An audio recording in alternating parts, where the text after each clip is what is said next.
Welcome to the Connecticut LGBTQ Film Festival's presentation of Blessed Boys. And we are here with Silvia Brunelli. Have I pronounced that right? Yeah. All Okay. right. Who is the director and the writer of the film. And we are so honored that we are hosting the North American premiere in the cinema of this film. So thank you very much for making this film. Thank I'm trying to speak as clearly and slowly as possible so that Silvia understands me. But we also have Monica, um, who's here to assist with translating if need be. Um, Thank you. so welcome. I'd like to start off by just asking you a little bit about how the film came to be, because I understand the film was part of a special program at the Biennale Cinema College. Can you Yes. talk about that little program and how this film came to be? Yeah. I participated with Blessed Boys for this program of Biennale Cinema College. This is a screenwriting program promoted by La Biennale di Venezia, who selected four future films from all over the world. And for the winners, the Biennale Cinema College give a grant of 150,000 euros to make a micro budget movies. And it's a very special program because they push you to start to a concept for a movie. They follows you during the writing session, and at the end of this writing session, they selected the winners of the program, and in 4 months you have to prepare, product and post-product the movie, and then you have to deliver the movie after 4 months to be presented in a worldwide premiere to the Biennale di Venezia. So in 11 months, thanks to this program, uh, mm, you can write and make a movie and have an entire movie ready to be part of the industry. Wow, that is Yeah, incredible to make this whole film in just yeah, 11 months. yeah, Um, and also, you had the difficulty of making this film during COVID, right? yep. So, were there any issues that you faced because of COVID? Yeah, we won the Biennale program in 2020, and so I have to shoot the movie during the 2020. But the pandemic, of course, arrested this kind of process. So we need to wait for a better time, and I shot it during the 2021, but I shot it during a sort of second lockdown we had here in Italy. It was very difficult because we had not money. I mean, we had just 150,000 euros. So we use part of this money not just for make the movie, but also for facing the pandemic. So the for the COVID test for cast and crew every day, for the masks. It was very difficult to manage the COVID situation because we shot in Naples. Naples is a very chaotic city, full of person, and we shot it in 3 weeks and 4 days, and we needed to put the cast and the crew separated for the rest of the city because, of course, with this kind of budget, if one person of cast and crew uh, take the COVID, it could be a very, very problematic situation. I mean, maybe we could ending the movie. And of course we have not time because we shot the movie in 3 weeks, and so the time is part of the challenge to shoot this kind of movie. And this movie is not simple to shoot with this kind of budget, also because there are two characters, uh, there are many secondary characters, there are a lot of extras, a lot of locations with COVID. So the challenge it was to manage this kind of issues uh, with no money. Yeah, well, congratulations on Thank you. doing that, and Thank especially because this is, I know you've worked on films for a long time and you've done short films before, but is Yes, this your first feature yes. film as well? Yeah, this is my first feature, and it could be possible thanks to Biennale College Cinema, because in Italy it's not so simple to um, make a first feature film, especially if you are young. I mean, I'm not so young, I'm 34 years old, but I young enough for make a first feature film. And of course, the Biennale program is a special program also for this kind of opportunity. Also because I'm repeating, 11 months you have a movie, and so yeah, I'm very proud for this kind of miracle we did, especially in terms of production, because it was not so easy. And yeah, it's a challenge also because it's my first feature, and there are scenes that it's there are not so easy to shoot also for the brave, but I think I do my best in this movie. Okay. I want to step back a little bit and ask you about the story itself. Yeah. You wrote the story, and it's a blending of religion and LGBTQ issues and lots of different issues. So can you tell us, where the story came from? Yeah, I wrote this story not alone. I wrote this story with Francesca Scanu. She's the co-writer of the movie. We start with a book, because the producers gave me this book because they wanted to participate to Biennale program. And I wrote just a concept from the book, just for be selected in Biennale College, because Biennale College is a screenwriting program. So the rest of the story, the entire script and the entire subject, it came from the experience in Biennale. We start from the book, but we changed the story for the entire movie. I mean, the story from the book is just an LGBTQ story, is full of dramatic situation, is full of violence. In the background, there is also the story of this young girl, but is not the same character of my story, because this young girl from the book is abused from the father, and at the end of the book she died for the hands of the father. There is not the religious aspect, there is not the magician element.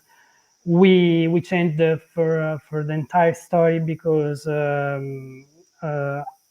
I didn't want to talk about dramatic humanity, but I was interested to speak about of fragility of the humanity of this city and of this neighborhood. And of course, we developed the main theme, that is the conflict between the free choices and destiny. And we developed this theme with the different lines of the characters, and one of these is of course the LGBTQ lines. Yeah, and also you delve into mental health as another Yep. theme. So I was wondering if you could tell us, what message were you looking to send through the film? Ah, this is a good question because there is not a real message. I mean, and it's not about mental health because I think you are talking about the mother of Yeah, Lino. yeah, the mother. She's not. Yes, she's depressed, but is not a mental. She's not a mental problematic. She's so fragile, and she's abandoned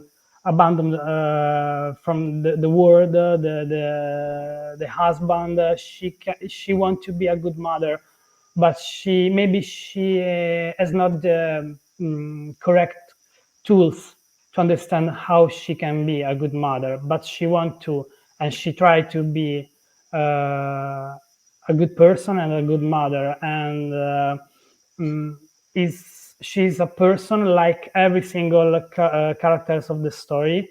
She's just a person who need to hope that something better could exist for her life, and she tried to understand what is this kind of something better for this life.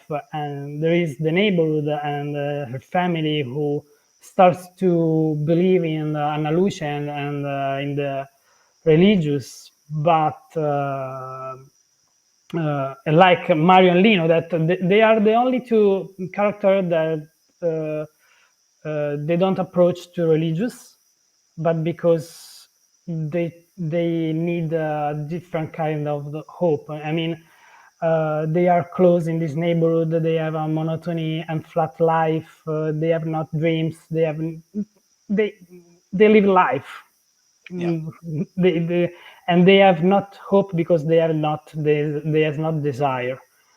But when they start to explore the desires world, everything changes because it's like a window uh, who is open to another world.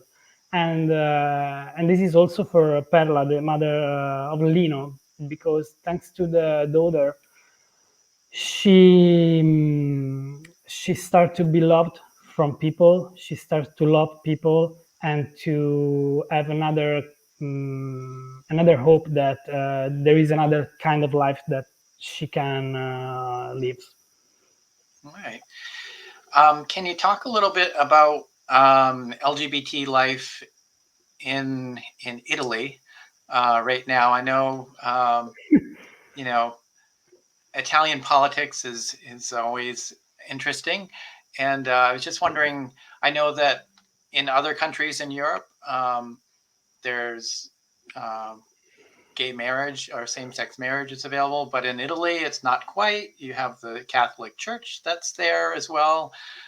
So I was hoping you could just talk about Yeah. the atmosphere. The situation is strange because I think this is my personal idea, but I think that a few years ago we was doing better than now because we changed politics. We change. I don't know. It's like people starts to acting worst. I don't know why. Maybe because some kind of politicians and politics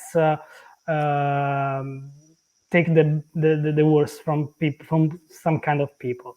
Of course, and I think that we are in late also for this kind of rights. In the rest of the world is the west of the world is not in this situation. We have the gay marriage from 2016, but it's not a marriage. I mean, the name is different. It's civil union, right? Yes, civil union. The substance is similar from for the marriage, but I think that if you name it something in a different way, you think that there is something different. And the situation in Italy is very strange because I think that there is homophobic people and there is not. I think that every single person can act differently, and this is the situation in Italy. It's a sort of mix. There are some cities that is more homophobic than other. I come from Rome, but I settled this story in Naples.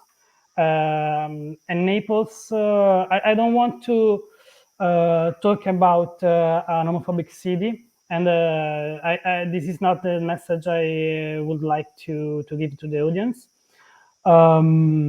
because Naples is very strange because it's a city that lives on different shapes, different conflict, contrast. They are sacred and profane. They mix black and white in a world full of color, and it's the same thing also for homosexuality because maybe there are some neighborhood who are more problematic than other. There is neighborhood with poverty and crimes and local criminality.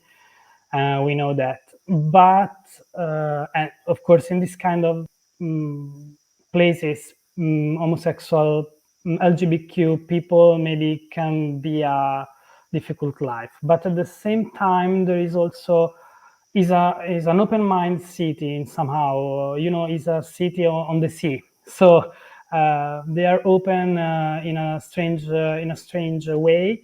For example, they have the Femminello, who is a transvestive man who is become a folkloristic symbol of the tradition of Napolitan culture, and the Napolitan culture is full of religious. So they put together a transvestive man who, for the culture, is a man who brings lucky. I don't know if it's correct in English, this kind of uh, explanation. Monica, how can I say it's a persona che porta un portafortuna? Sorry. It's a lucky charmer. It's a Like, lucky charmer. yeah. Yeah. So And but it's a part of the folklore of Napolitan culture. So it's Great. very strange. So is your goal for this movie to bring greater acceptance of the LGBTQ community? Um, this is a movie who's talk about different theme aspect of the life. Of course, I'm very close to LGBT community. I mean, I'm in a couple with a woman, so of course it's one of my goals. But I want to make with this movie. I don't want to speak about the coming out, the dramatic coming out, the difficult to understand who you are. Mm, just because the social world maybe is not so ready and so open. With this movie, I would speak about the moment before you understand who you are, and of course, this is a personal story. I mean, I remember that at my time it was very difficult to understand not why I was in love with a woman, but it was very difficult to understand that I was in love with a woman. And so maybe I want to make a more no, less dramatic the story of LGBT community, because I think that, of course, it could be very hard and difficult to accept uh, accept our sexuality, but I think that it could be also a very special moment when you understand who you are. It's a moment of freedom. So I want to speak, of course, not just to LGBT community, but also to people who doesn't know what is the freedom in this kind of situation. Yeah.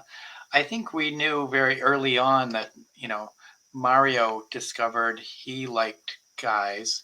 But at what point in the movie do you think Lino understood that Mario liked him in that way? For real, Lino didn't understand Mario for the entire story, for the entire movie. He understood Mario just when he kisses Lino. And it not sorry, not kisses Lino, but after the threesome scene when they wake up in the same bed In the and bed, yeah. finally Mario touch He touched his the face, and yeah. do you think that's the first time he knew? Because I was watching it and I was wondering if maybe he knew before that, but that's good No, to get your perspective. because Mario is like a brother. Yeah, It's not possible. There is not possibility who could be different, but also respect the the the the, the places where they're living and their life. They are two guys that they have not idea that there is something different from what they already know. So Mario discovered something different, and for Lino, this is not a possibility, just because they have not something different to approach. And yeah, he starts to understand Mario just when Mario starts to want to explore what he understands. yeah. Well, I have to compliment you on all of the casting. Everyone was amazing in their roles. I thought they all did such a great Thank you. job. Thank you. What was the casting process like? Um, I did the castings 2 years ago in when I have to shoot the movie, but of course for lockdown we didn't shoot it. Um, we made the castings for the main characters, so for Lin and Mario, directly in with the couples of actors, and it was a very like lucky, sorry, very like time for me because Lino and Mario, Vincenzo and Francesco, the actors, they were put together for the destiny, and they were the first couple that I watched for the movie, and I felt in love with them. Of course, then I did a lot of casting with a lot of other actors, but they are Lino and Mario. For the secondary characters, I choose the professional actors that you watch on the movie, and for the baby for Anna Luce and Asia, the girl, I choose the a first time on the screen. But for real, the main characters, Lino, Mario, Asia, and Anna Luce, they are young, and this is the first experience for everyone for a big screen, for the big screen. So it was a challenge for me. Also, I choose to work with not professional actors, and I had no time to do that, but I choose this kind of cast because I think they have the soul of these characters, and Oh, we work together very very hard because we love these characters, they love their characters, and for me the real challenge was to direct the baby girl Anna Luce, because she never acting in any kind of roles. And also Mario, it was not so easy because he doesn't act for the entire movie, but I wanted that kind of solution because I wanted that the audience could be with